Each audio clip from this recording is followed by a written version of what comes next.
전능하사 천지를 만드신 하나님 아버지를 내가 믿사오며 그 외아들 우리 주 예수 그리스도를 믿사오니 이는 성령으로 잉태하사 동정녀 마리아에게 나시고 본디오 빌라도에게 고난을 받으사 십자가에 못 박혀 죽으시고 장사한 지 사흘 만에 죽은 자 가운데서 다시 살아나시며 하늘에 오르사 전능하신 하나님 우편에 앉아 계시다가 저리로서 산자와 죽은 자를 심판하러 오시리라. 성령을 믿사오며 거룩한 공회와 성도가 서로 교통하는 것과 죄를 사하여 주시는 것과 몸이 다시 사는 것과 영원히 사는 것을 믿사옵나이다. 아멘. 찬송 432장입니다.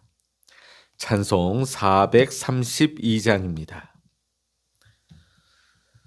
금물결이 설레는 어두운 바다 저 등대의 불빛도 희미한데 이 풍랑에 배 저항해하는 이 작은 배 사공은 주님이라. 나 두려움없네 두려움없도다. 주 예수님 늘 깨어 계시도다. 이 흉흉한 바다를 다 지나면 저 소망의 나라에 이르리라. 큰 소망이 배를 위협하며 저 깊은 물이 벌려 달려드나 이 바다에 노저 항해하는 이 작은 배 사공은 주님이라. 나 두려움없네 두려움없도다. 주 예수님 늘 깨어 계시도다. 이 흉흉한 바다를 다 지나면 저 소망의 나라에 이르리라. 큰 소리로 물결을 명하시면 이 바다는 고요히 잠자리라.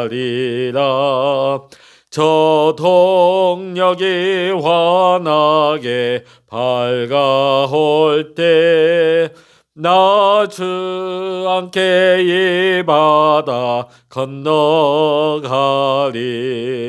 나 두려움없네 두려움없도다. 주 예수님 늘 깨어 계시도다. 이 흉흉한 바다를 다 지나면 저 소망의 나라에 이르리라. 아멘. 이 시간 우리에게 주시는 하나님의 말씀 구약성서 812면입니다. 구약성서 812면 시편 17편 1절로부터 15절까지 우리 함께 읽도록 하십니다. 시편 17편입니다. 같이 읽습니다. 여호와여 의의 호소를 들으소서. 나의 부르짖음에 주의하소서. 거짓되지 아니한 입술에서 나오는 나의 기도에 귀를 기울이소서. 주께서 나를 판단하시며 주의 눈으로 공평함을 살피소서. 주께서 내 마음을 시험하시고 밤에 내게 오시어서 나를 감찰하셨으나 흠을 찾지 못하셨사오니 내가 결심하고 입으로 범죄하지 아니하리이다. 사람의 행사로 논하면 나는 주의 입술의 말씀을 따라 스스로 삼가서 포악한 자의 길을 가지 아니하여 싸우며 나의 걸음이 주의 길을 굳게 지키고 실족하지 아니하였나이다. 하나님이여 내게 응답하시겠으므로 내가 불렀사오니 내게 귀를 기울여 내 말을 들으소서. 주께 피하는 자들을 그 일어나 치는 자들에게서 오른손으로 구원하시는 주여 주의 기이한 사랑을 나타내소서. 나를 눈동자같이 지키시고 주의 날개 그늘 아래에 감추사 내 앞에서 나를 압제하는 악인들과 나의 목숨을 노리는 원수들에게서 벗어나게 하소서. 그들의 마음은 기름에 잠겼으며 그들의 입은 교만하게 말하나이다. 이제 우리가 걸어가는 것을 그들이 애워싸서 노려보고 땅에 넘어뜨리려 하나이다. 그는 그 움킨 것을 찢으려 하는 사자 같으며 은밀한 곳에 엎드린 젊은 사자 같으니이다. 여호와여 일어나 그를 대항하여 넘어뜨리시고 주의 칼로 악인에게서 나의 영혼을 구원하소서.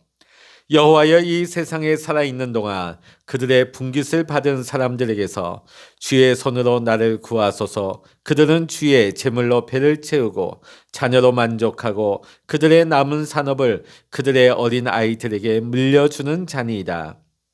나는 의로운 중에 주의 얼굴을 배우리니 깰 때에 주의 형상으로 만족하리이다. 아멘. 할렐루야. 오늘도 이 새벽에 함께 영상으로 기도하는 우리 모든 믿음의 성도님들에게 오늘도 하나님의 크신 은혜와 응답의 축복이 여러분과 함께 하시기를 주의 이름으로 간절히 축원합니다. 제가 늘 이렇게 말씀을 전하면서 이것만큼은 걸리지 말아야 되겠다 하는 제 마음속에 소원이 있습니다. 그건 뭐냐면 일단은 감기 걸리지 말아야 되겠다. 코로나 이전에도. 왜냐하면 감기가 걸리다 보면 말씀 전하기가 어렵습니다. 굉장히 불편하죠. 또 하나는 뭐냐면 제가 어려서부터 이 혓바늘과 이 백태가 어려서부터 이상하게 자주 이렇게 생겼습니다.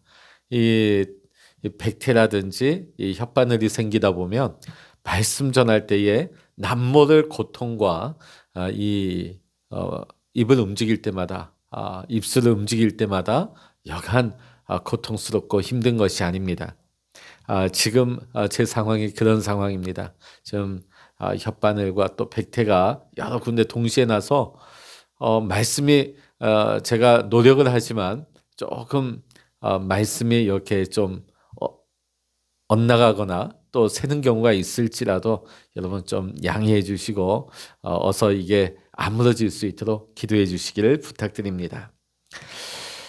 우리가 살아가는 이 세상을 보통 사람들은 바다로 비유합니다. 바다로 비유하고 그 세상을 살아가는 우리의 인생을 그 바다 위를 항해하는 한 척의 배에 비유해서 말하기를 좋아합니다. 그래서 세상의 가요에도 보면 배, 또 항구, 또 그런 비유들이 많이 나옵니다. 자, 여러분 바다 하면 뭐가 생각나십니까? 잔잔한 바다도 있겠지만 때로는 잔잔한 날보다는 크고 작은 파도가 일렁이고 또 칠흑 같은 밤바다에 비바람과 눈보라가 몰아치며 그 성난 파도와 함께 항해하는 배들을 공경에 빠뜨리는 그런 장면들을 여러분 생각하시게 될 겁니다. 그러니까 그 성난 바다 위를 항해하는 것은 결코 쉬운 일이 아닙니다. 그리고 그 바다에는 눈에는 보이지 않지만 여러 가지 암초와 같은 위험한 요소들이 도사리고 있기 때문입니다. 그럼에도 불구하고 그 성난 바다를 밤새 항해하며 헤쳐나가는 이유가 어디에 있습니까? 목적한 항구가 있다는 것입니다. 이 풍랑을 헤쳐서 나아가기만 하면 우리가 목적한 항구에 다다를 수 있다는 소망이 있기 때문에 그 바다를 항해하여 나아가게 되는 것입니다. 오늘 이 소망이, 이 목적이 힘들고 위험한 이 바다를 통과하는 힘이 되는 것입니다. 물론 이 거친 바다에서 위험한 상황을 이겨내기 위해서는 선장의 용기도 필요할 것이고 또 전문적인 지식이나 기술 또 노련한 대처도 필요할 것입니다. 이것은 믿음을 가지고 살아가는 우리의 믿음의 항해에 있어서도 마찬가지입니다. 인생의 거친 파도와 싸우면서 힘들고 위험한 상황을 이겨내고 마침내 목적한 항구에 다다르기 위해서는 여러 가지 선박을 운용할 수 있는 기술이 필요한 것처럼, 오늘 우리가 말씀을 통해서 알 수 있는 것은 우리가 믿음의 항해를 할 때에 이 거친 바다와 같은 이 세상을 헤쳐나갈 수 있는 필수적인 기술은 뭐냐면 바로 기도라고 하는 것입니다. 오늘 본문 말씀 시편 17편 1절부터 15절까지의 말씀은 남다르게 험하고 힘든 인생 항해를 해야만 했던 다윗이 정말 거칠고 감당하기 어려웠던 이 인생의 항해를 성공적으로 살아내고 또 마침내 하나님의 인도하심과 하나님의 도우심 가운데 목적했던 그 소망의 항구에 무사히 도착할 수 있었던 그 과정에 있어서 필수적으로 그 믿음의 항해에 무엇이 필요했느냐? 기도의 항해의 기술을 오늘 우리에게 잘 보여주고 있는 말씀이라 할 수 있습니다.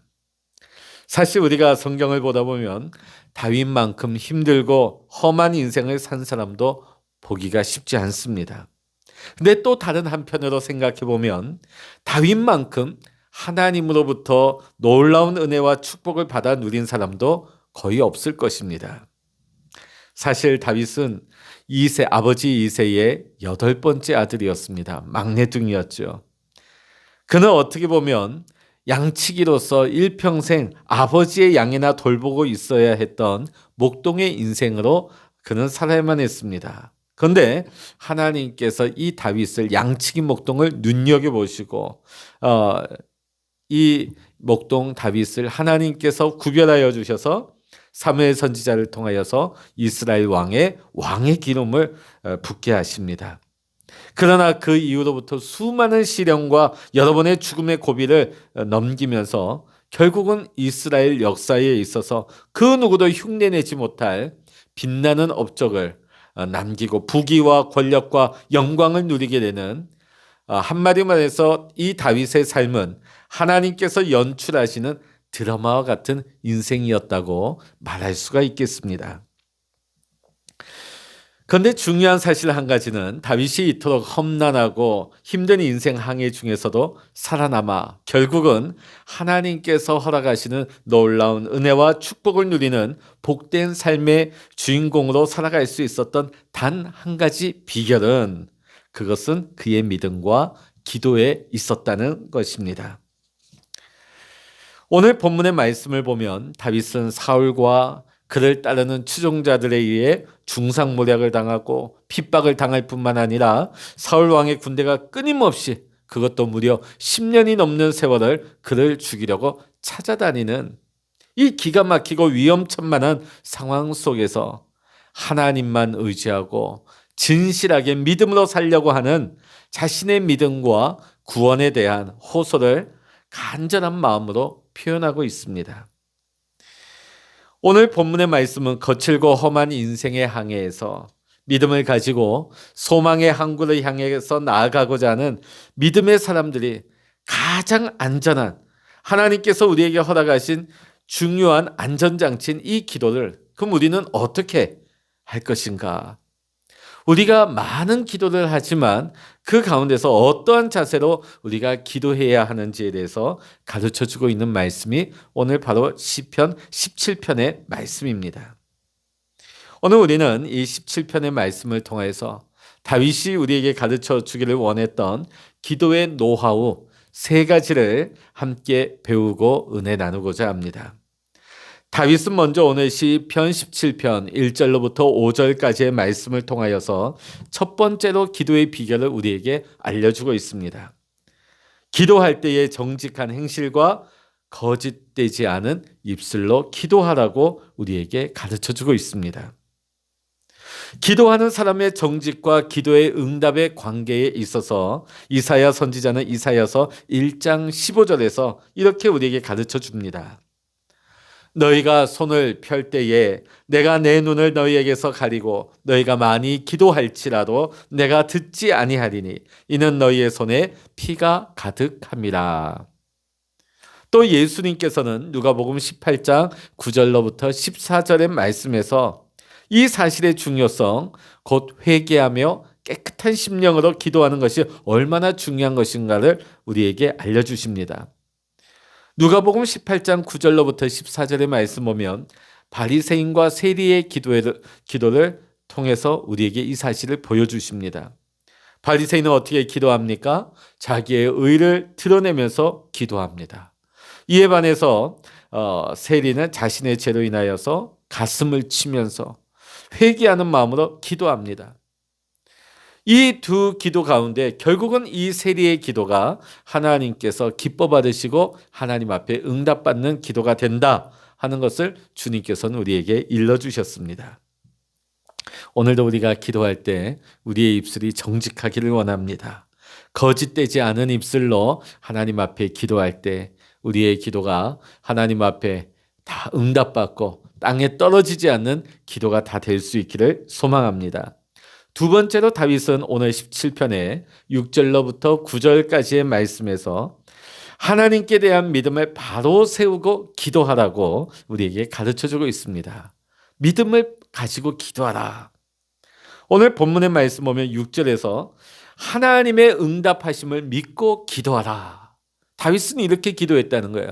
하나님의 응답하심을 믿고 기도했다. 또 7절의 말씀 보면 하나님의 응답하실 능력이 있음을 믿고 기도했다. 하나님의 능력을 믿고 기도했다. 또 8절의 말씀 보면 하나님의 사랑을 믿고 기도했다고 나와 있습니다. 자, 예수님께서는 기도를 어떻게 해야 되는지 묻는 제자들에게 예수님께서는 기도하는 법을 일러주셨습니다. 예수님의 주 기도문에도 잘 나타나 있는 것을 우리는 볼 수 있습니다. 기도하는 것도 중요하지만 바른 믿음의 고백을 가지고 바르게 기도하는 것이 훨씬 더 중요하다는 것입니다. 사실 우리가 기도하면 우리 보통 성도님들 나는 기도를 많이 못해서 유창하게 하지 못해서 뭔가 좀 세련되게 하지 못해서 그런 좀 핸디캡들을 가지고 계신 분들이 많습니다. 어떤 분들은 몇 시간씩 한다는데 어떤 분들은 얼마나 기도의 내용이 유창한지 그에 비하면 내 기도는 너무 짧아. 물론 우리의 기도가 성령의 인도하신 가운데 풍성해지고 더 깊어지기를 원합니다. 그러나 기도가 무조건 길다고 해서 그 기도가 하나님께서 받으시는 응답받는 기도는 아니라는 것입니다. 여러분 주님의 기도를 한번 보십시오. 주기도문 보면 그 기도의 내용이 얼마나 깁니까? 길지 않죠. 짧습니다. 그러나 그 짧은 기도 가운데 올바른 믿음의 고백이 들어가 있습니다. 하나님의 응답하심을 믿고 하나님의 능력을 믿고 하나님의 사랑을 믿고 하나님 앞에 온전히 믿음을 고백하는 기도의 내용이 들어가 있습니다. 오늘 우리가 얼마나 기도를 많이 하느냐도 중요한지 몰라도 바르게 기도하는 것이 더 중요하다 하겠습니다. 오늘도 여러분이 기도할 때 믿음 없이 기도하는 것은 허공을 치는 것입니다. 중언부언하는 것입니다. 여러분이 짧은 시간 기도한다 할지라도 믿음을 가지고 하나님의 능력 가운데 이 기도가 응답받을 것을 기도하시기 바랍니다. 하나님께서는 우리의 작은 신음에도 우리의 작은 소리에도 귀 기울이시는 사랑의 하나님이심을 여러분 의심하지 아니하고 하나님의 사랑을 믿으며 기도할 때에 우리의 기도가 하나님 앞에 응답받는 축복의 기도가 될 줄로 믿습니다. 마지막 세 번째로 보면 오늘 시편 17편 10절로부터 15절까지의 말씀에서 악을 미워하고 대항하는 마음을 가지고 기도할 것을 우리에게 가르쳐주고 있습니다. 하나님은 하나님을 사랑하는 만큼 우리가 악을 미워하기를 원합니다. 악을 멀리하기를 원하십니다. 하나님께서는 악을 미워하고 악을 멀리하는 자의 기도에 대해서 반드시 응답해 주시겠다고 약속하고 계시는 것입니다. 오늘 우리가 어떤 시련이나 어려운 가운데 우리가 풍랑이는 이 세상의 과정을 통과하고 있다 할지라도 우리가 악에 대하여 타협하지 아니하고 악에 무릎 꿇지 아니하고 오히려 악에 대하여서 우리가 미워하고 그 악을 멀리할 때에 하나님을 사랑하고 하나님 앞에 간구하는 모든 믿음의 성도님들에게 결국은 하나님께서 응답으로 축복하여 주셔서 하나님께서 예비하신 소망의 항구에 이르게 하신다는 하나님의 약속의 말씀을 오늘도 우리는 붙들고 기도해야 될 줄로 믿습니다. 오늘 우리가 살아가는 세상은 예기치 못한 여러 가지 어려움과 환난 풍파가 있는 어려운 세상입니다. 근데 오늘 우리가 이 시편 17편의 말씀을 통하여서 오늘 이 새벽 우리에게 주시는 하나님의 말씀, 하나님의 음성에 우리가 귀 기울이기를 원합니다. 오늘 우리도 다윗처럼 기도의 사람이 되어서 하나님과 함께 이 바다를 항해할 수 있기를 원합니다. 여러분, 우리 자신만 본다면, 우리의 처지만 본다면 우리는 절망할 수밖에 없습니다. 근데 예수님께서 두려움에 떠는 제자들에게 뭐라고 말씀하셨습니까? 어찌하여 믿음이 없느냐고 책망하셨지 않습니까? 왜? 그 바다에, 풍랑이 있는 바다에 금세라도 좌초될 것 같았지만은 그 배에 누가 함께 하셨습니까? 주님이 함께 하셨습니다. 이 세상은 힘듭니다. 어렵습니다. 위험합니다. 그러나 우리 교회에, 우리 가정에, 내 삶 가운데, 내 영에 누가 함께 하십니까? 우리 주님, 우리 예수 그리스도께서 우리와 함께 하십니다. 오늘 이 믿음의 항해는 내 힘으로, 내 능력으로 하는 것이 아니라 오늘 주님과 함께 하나님의 인도하심을 따라 우리는 믿음의 항해를 하는 성도들입니다. 여러분, 오늘 우리가 믿음을 가지고 이 바다를 건너가기를 원합니다. 마침내 하나님께서 우리에게 주기를 원하시는 그 소망의 항구에 우리가 무사히 도착하여서 하나님의 영광을 드러내고 하나님이 우리에게 주시는 놀라운 은혜와 축복을 다 받아 누릴 수 있는 우리 사랑하는 모든 믿음의 성도 여러분 되시기를 이 시간 주의 이름으로 간절히 축원합니다. 기도하시겠습니다. 할렐루야. 하나님 아버지, 오늘 우리의 살아가는 세상은 거센 풍랑이 있는 험한 바다와 같습니다. 하나님 아버지, 그러나 이 바다에 우리 주님께서 함께하여 주셔서 우리가 주님 앞에 부르짖어 간구할 때에, 우리가 믿음으로 고백하며 믿음으로 부르짖어 나아갈 때에 하나님 우리의 기도에 반드시 응답하여 주시고 우리를 인도하여 주셔서 마침내 소망의 항구로 인도하여 주실 하나님을 우리는 믿습니다. 하나님의 사랑을 우리는 믿습니다. 하나님의 능력을 우리는 믿고 오늘 이 새벽에도 기도합니다. 하나님, 우리의 삶에 수많은 어려움이 있다 할지라도 그 문제만 바라보는 것이 아니라 오늘도 하나님 바라보면서 말씀 붙잡고 기도할 때에 마침내 우리가 소망의 항구에 다다라서 하나님이 우리에게 허락하시는 놀라운 은혜와 하나님이 베푸시는 축복을 받아 누릴 수 있는 우리 모두의 삶이 될 수 있도록 주님 축복하여 주시옵소서. 오늘도 기도의 골방에 엎드려 기도할 때에 우리의 기도하는 내용을 하나님께서 다 응답하여 주시옵시고 우리 가운데 하나님의 뜻이 이루어질 수 있도록 동행하시고 인도하여 주시옵소서. 모든 감사와 영광을 주님께 올려드리며 우리 주 예수 그리스도의 이름으로 간절히 기도하옵나이다. 아멘. 찬양하라 내 영혼아, 찬양하라 내 영혼아, 내 속에 있는 것들아 다 찬양하라. 기도하라 내 영혼아, 기도하라 내 영혼아, 내 속에 있는 것들아 다 기도하라. 주여 일창을 합심하여 기도하십니다. 주여